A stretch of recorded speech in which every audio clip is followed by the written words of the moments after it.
Looking back, what lesson would you want to pass along to listeners navigating their own real estate journey? You can do it. I think homeownership for many is such a daunting thing. I just worked with a single woman homeowner, and there were moments where she was like, I don't know if I can do this. I said, you absolutely can do it, and we will do it together, and you will get to the closing table, and you will get the keys, and you will be a homeowner. And she just was posting pictures of her first pool party with all of her girlfriends. So you can do it. But this is my house, Mommy. So when I asked Mr. Kringle for it, it is, I know it is. Welcome to The Pursuit of Home, coming to you from New York City. This is real people buying real estate and their unique journey to get there. We share the tips, tricks, and frameworks to help you navigate the bumps in the road that you won't see on reality TV or social media, and which no one has talked about until now. These are the emotional, psychological, ethical, and even spiritual challenges you're more than likely to encounter yourself. Learn from experts who've been there and hang out with me, Scott Harris, your host, who's helped thousands of people buy homes in Manhattan over the last 2 decades. Welcome to The Pursuit of Home, where we explore what it really means to find and create a place to call home. Today, we're diving into the journey of home buying and how it's not just about the transaction, but about supporting clients through significant life changes. That's all about managing emotions. And for an agent, and it seems like if you're out there listening, what is it about my relationship with my agent? I just want to find a home and maybe I never want to talk to them again. It's really for the agents that are great. It's about building long-term relationships. I'm joined today by Amy Slate, who is a real estate professional in the Boston area with a unique background in education. And I've written about it in my book, and I've interviewed other real estate agents. It's some of my favorite backgrounds for agents. They are amazing. They have more patience. They have more insight. They have more awareness than many other real estate agents out there. And now Amy is helping buyers and sellers navigate the real estate process with confidence and ease. Amy's approach is rooted in empowerment. So that word's gonna come back, but she's making sure her clients feel empowered, informed, supported every step of the way, whether it's working with first-time home buyers, and I know we're gonna get into some of her work with people who've gone through or going through divorce or breakup, whether it's working with them, whether it's working with investors, people facing big life transitions. Amy's goal is always the same, to make the process as smooth and strategic as possible. So we're gonna talk about Amy's transition out of teaching into real estate, or work with investors perhaps, and as always, the emotional side of buying a home. Amy, welcome to the show. Thanks for having me. Now, Amy, you have a background in education. Again, it's my favorite. It's you, educators make for amazing real estate agents much of the time. And now you're working as a realtor, helping clients navigate the process. What inspired you to transition from teaching into real estate? Great question. So for context, I was a middle school teacher too. So if you can God. So people at their most insane. Exactly. And a middle school French teacher where you're basically speaking a foreign language. So all of that makes for great real estating. But how I trained or why I transitioned, I was in the education space for about 20 years and just kind of hit my breaking point and said, I need to change. I love what I do, but I don't have the juice for it anymore. At that point, my then husband and I had amassed some rental properties. We'd done some, I won't call it flipping, but buying, renovating, living in and selling. And we've done a lot of real estating, as I like to say. And he said, go get your license. I think you'd be great. And I said, okay. And I did. And that was 2017 to 2018. And I jumped in, I joined a team. I learned a ton in the first year. I had a super successful first year. And I was like, hey, I can do this. It's not as hard as I thought it would be. And I'm taking a lot of those skills that I had as a teacher and transferring them to this new industry. And I'm going to make it work. Now, what aspects of teaching or educating do you miss? And what have you gotten to bring with you? Yeah. So I missed early on. So early on, there was like a lot of stuff that I missed, and I found ways to weave that into what I'm doing and building my own business. So, the educating people transferred easily. Like I'm not educating 12-year-olds on French verbs, but I'm now educating first-time home buyers or investors on like, what's the cap rate or what's an inspection report or what are all these things. So I still could get that like teaching mojo going, and that felt good. In the latter part of my education career, I was doing a lot more research and writing. And so I missed that piece. So I just found ways to do more research and writing in the real estate space. So what does that actually look like? So I wrote I wrote and self-published a book, How to Succeed at Real Estate When You Don't Really Like People. That was because it's a running joke. Like, people who know me say, you're an introvert and you don't really like anyone. How are you doing this? And like, how are you in this industry? So that became a joke. And that's a book for just first-time agents to really learn, like, here's how you can be successful in your own way. And then I took on a lot of freelance writing for Housing Wire and some other, industry publications. But I love writing and thinking and researching real estate. I love that act. I loved it in education. Now I'm doing it in real estate. And, so you're not I'm not the only person writing a book. It's very exciting to know that there are other writers out there. It makes me very, very happy, who like to express themselves in words. And is the off season the Red Sox season? What is the off season in Boston? Parking would be a lot easier if the off season was Red Sox season. We tend to slow down in the real deep winter, like post Christmas through maybe mid to end of January. There's a slow month or so in there. Theoretically, we're also slow July and August, although it's not been uber slow for me right now, just because in New England, your summer is your sacred time. Kids are out of school. Everyone's on vacation. It's hot as blazes. No one wants to be, running around to open houses. So you bring this sort of education bug, you're writing, are you actually creating kind of, dare I say, pop quizzes and tests for your clients, or ways to sort of make sure that you've reinforced the pieces of education that are really important in their journey? I do a lot of like knowledge checking. Like I've explained something maybe once, twice, a third time, and I'll be like, so I just want to make sure we understand. Like, are you clear on X, Y, and Z? Do you understand? Can you explain to me what you need to do? Because I think as real estate agents, we do it 100 times a day. So it's like second nature. We don't always realize like a client might need some repetition. Even if they're an educated adult, they're not a 12-year-old middle schooler. It's their first time hearing this stuff. It's no different. I mean, I'd say this all the time. One of the most successful financial advisors I've ever met, I said, what is the key to your success? He said, giving people the same piece of information again and again with grace. Mm-hmm. I think we never actually grow out of our, skills at listening or remembering things. We often need to hear things many different ways to learn them.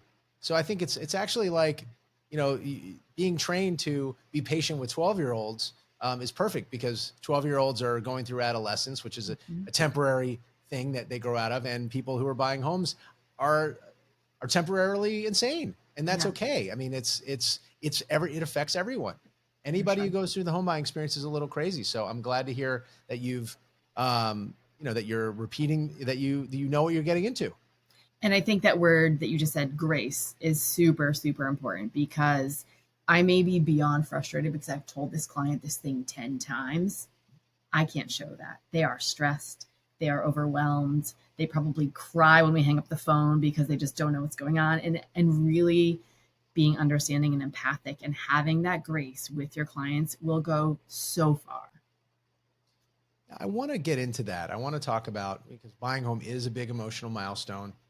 What do you see in your work that are the common emotional challenges that home buyers face, and how do you help them manage, other than the grace piece, which I think is a huge, if anybody listening out there finds an agent that they feel like is giving them the room they need to feel the feels, as it were, that's a great agent. So what do you do, Amy, to, manage those emotions through the process?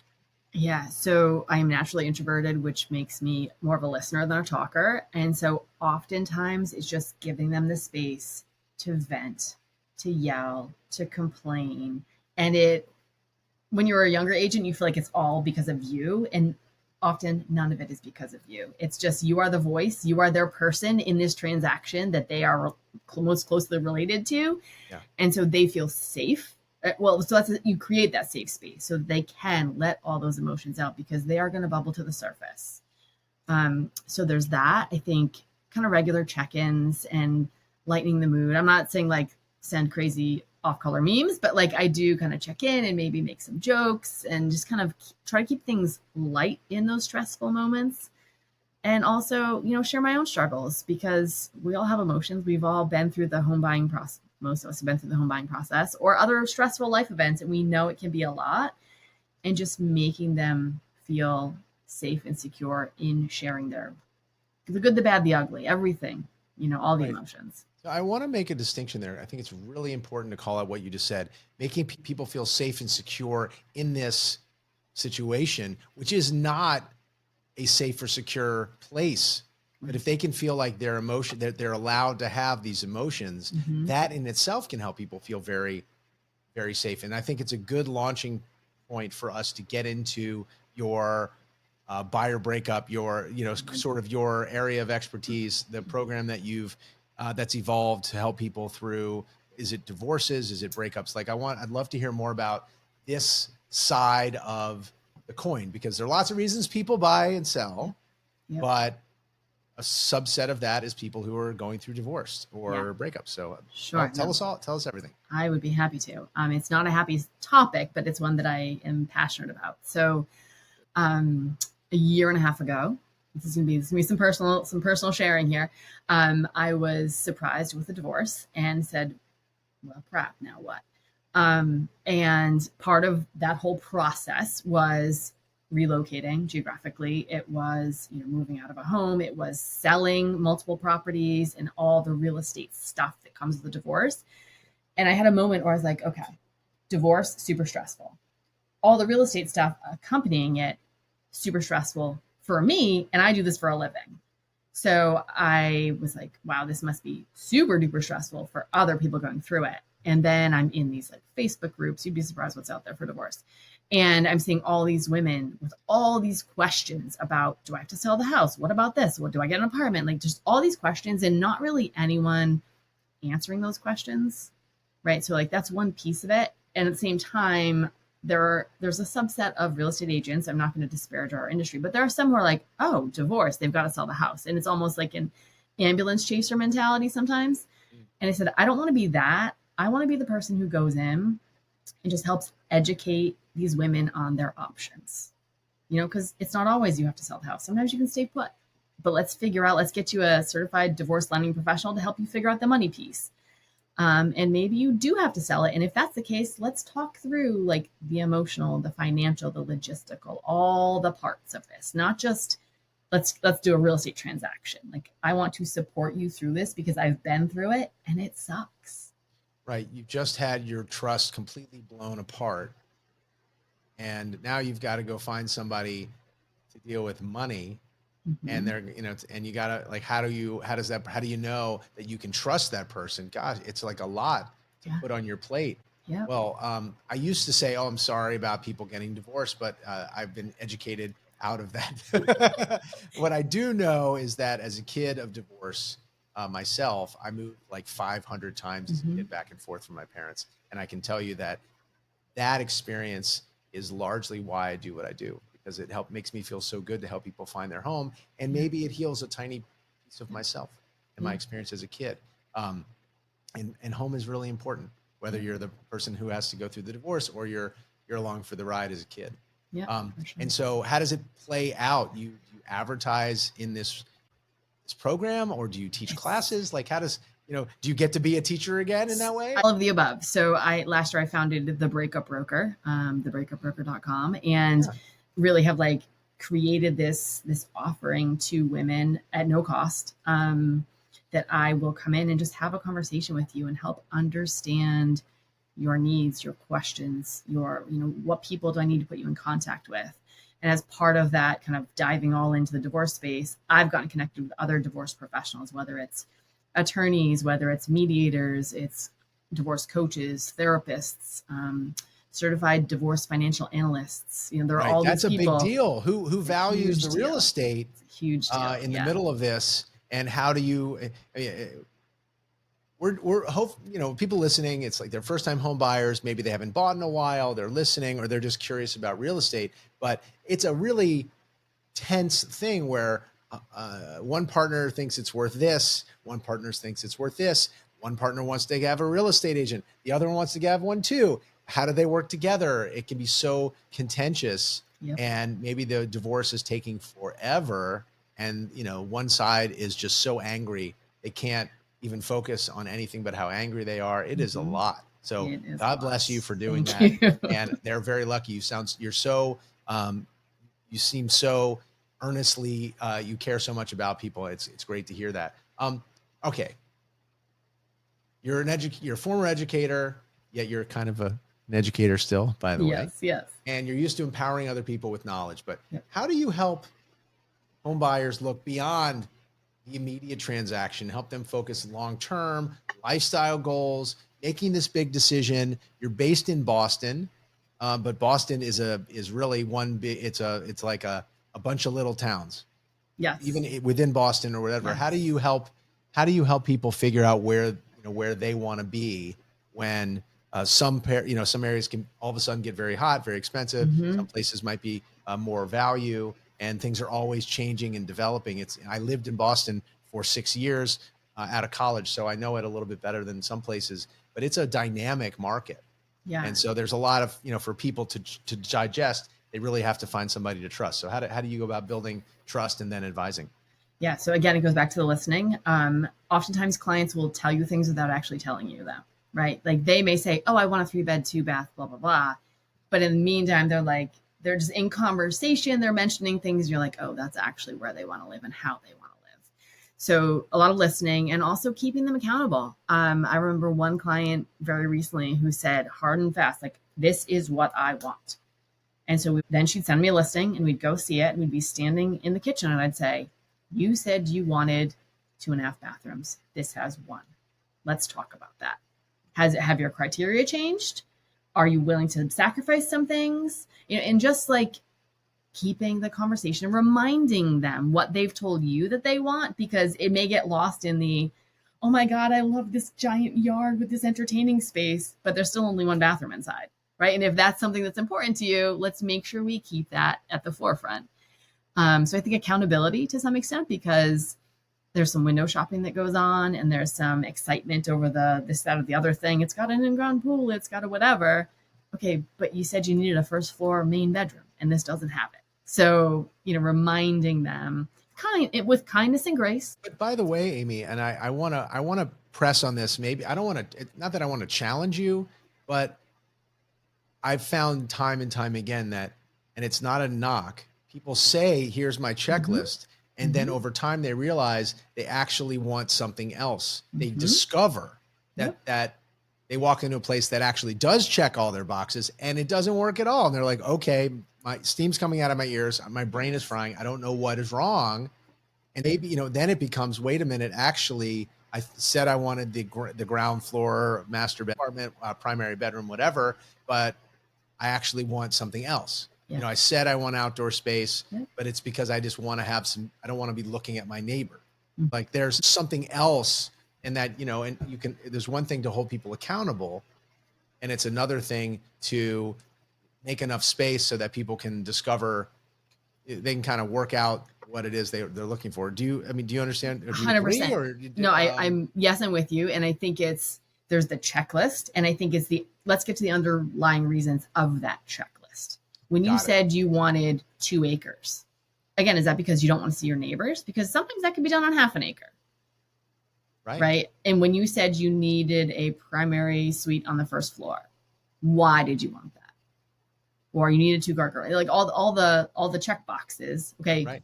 Great. It's a good starting point, but why is it that you want those things? Because it gets to the emotions, right? This is going to be, you're going to be living in this space. How are you going to be feeling in this space? And is that extra half bath you thought you wanted not going to matter 5 years from now when your kids are playing in this amazing backyard?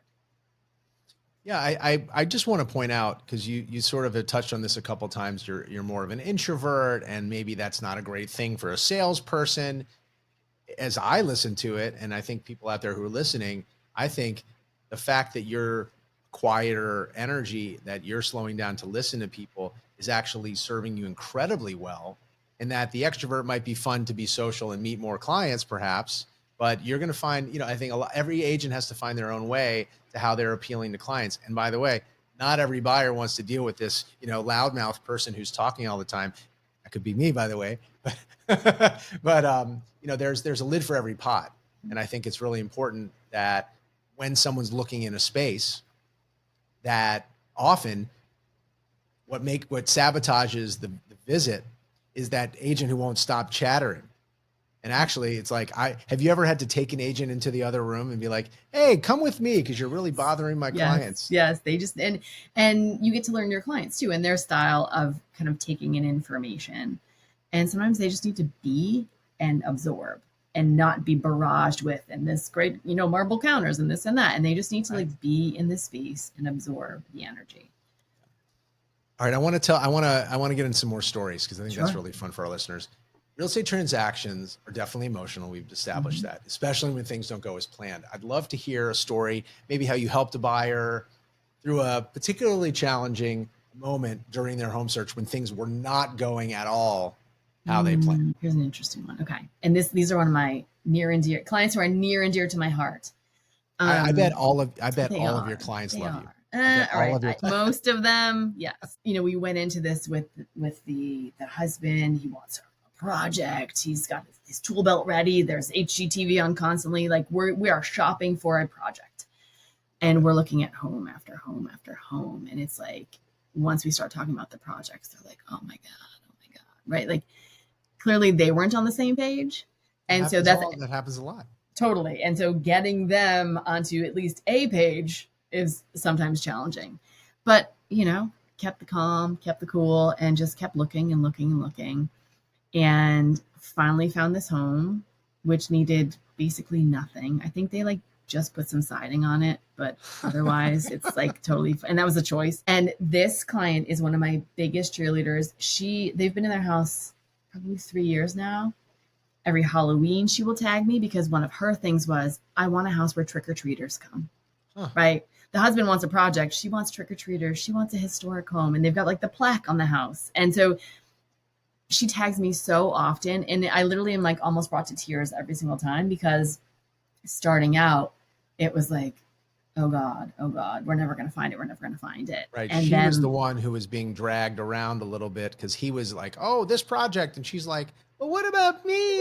Yes. Yeah. And they're both amazing, and I love them dearly. And it was just that's one of those, they found home, right? They really found not just a house, but their home, where their little boy, he was in the swaddle thing when we're house hunting, because he was so tiny. And now he's in daycare and playing t-ball and all the things. And that was one of those oh God, are we going to be able to do this? And guess what we did? Love it. Now, first-time buyers, a lot of people listening are first-time buyers, can definitely feel overwhelmed by the process. And from your experience, what do you think that most first-time home buyers misunderstand about this process? And what advice would you give to them to approach it so that they could approach it with more confidence? This is going to be a super lame answer, but the amount of paperwork and the amount of money you actually need to get to the closing table. I think no shade to my mortgage lending friends, but they pre-qualify you for X amount, and your mortgage payment's going to be Y. And so you're crunching the numbers in your head. You're like, yep, we can swing this. And then you get through the process and you're like, wait, I need to bring how much to closing, and it's going to cost me how much for movers. And I think, a little more education around the financial piece is huge. And literally, at least in Massachusetts, the forms, the documents, the signatures, we've got an offer, then we've got a purchase and sale, and then we've got closing documents. We've got just multiple paperwork steps along the line. So it's like you're standing in front of the class and on the first day, and you're like, okay, class, here's the syllabus that you're, and 4 people fall asleep. You're like, look, these are the things you need to know. And if you can get in enough so that they can get out of their excitement for a minute and hear you, they're going to be much better off. All right. I have some rapid fire questions for you, Amy. All right. What is your secret to making the home buying process fun, or at least less stressful? Oh, I am the queen of snide remarks. Would you check out that countertop? I'm one of those under my breath, making comments about houses, not in a rude, disparaging way, just trying to lighten it a little bit and make it less stressful. If I can. Mean girls, but you're making fun of kitchen counters instead of people. I love it. A little bit. Yeah. Okay. I love it. All right. What's one piece of advice you wish you had when you bought your home first? I think this may not be your forever home. I think so many of us I'm a Gen Xer. Like we grew up where like our parents have lived in the same house for 40 years, right? That's not the way things are anymore for the most part. I mean, I've moved probably 10 times in the last 25 years. Some of it's just because we were investing and moving and flipping and whatever. But many people like this might be the house that's right for you now. And that's okay if it's not in 5 years and you need to change. Okay. If you could buy a home anywhere else in the world or anywhere in where you are, where would it be? Okay. So unfair question. I currently own an apartment in the south of France, but I want a different one. Oh, my So Okay. it would be like beachfront or beach water views south of France. Okay. Now, you know, I'm expecting an invite next year. All right. If you weren't in real estate and weren't in teaching, of course, what other career path could you see yourself embarking on? I would love to be a florist. Okay. I see a home stager career coming up for you. I'm not that crazy. Just the flowers. Okay. Leave me out of the sofas and the end tables. I love it. All right. You've worked with lots of buyers, lots of sellers over the year. Looking back, this is our, last question. What's one of the most rewarding experiences you've had? And what lesson would you want to pass along to listeners who are navigating their own real estate journey? I think like you can do it. I think homeownership for many is such a daunting thing. But, I just worked with a single woman homeowner. She's now a homeowner as of, 4 weeks ago. Yep. And there were moments where she was like, I don't know if I can do this. I'm all alone. I don't know if I can do this. And I said, you absolutely can do it. And we will do it together. And you will get to the closing table and you will get the keys and you will be a homeowner. And she just was posting pictures of her first pool party with all of her girlfriends. So you can do it. Amy Slate of Yes. Real. You are a real estate agent at Real. You are empowering people left and right. Thank you so much for being on the show. Thanks for having me. It was great. That's it for this episode of The Pursuit of Home. I hope today's conversation gave you insight, clarity, and maybe even a new way to think about your own home search. If you enjoyed the episode, please take a moment to follow, rate, and review the show. It really helps us reach more people on their own journey to home ownership. And when you're looking to dive deeper into your own home buying journey, don't forget The Pursuit of Home, a real estate guide to achieving the American dream, is now a national bestseller, and it's available wherever you buy your books. I share real-life strategies and insights to help you make empowered decisions in today's market so that you will find a house that supports you in every area of your life. The Pursuit of Home is proudly produced by Fame, the B2B podcast production agency. Find The Pursuit of Home on Spotify, Apple Podcasts, and everywhere you listen to your podcasts. And if you want to connect, you can find me on social media or at magneticre.com. Until then, happy home hunting.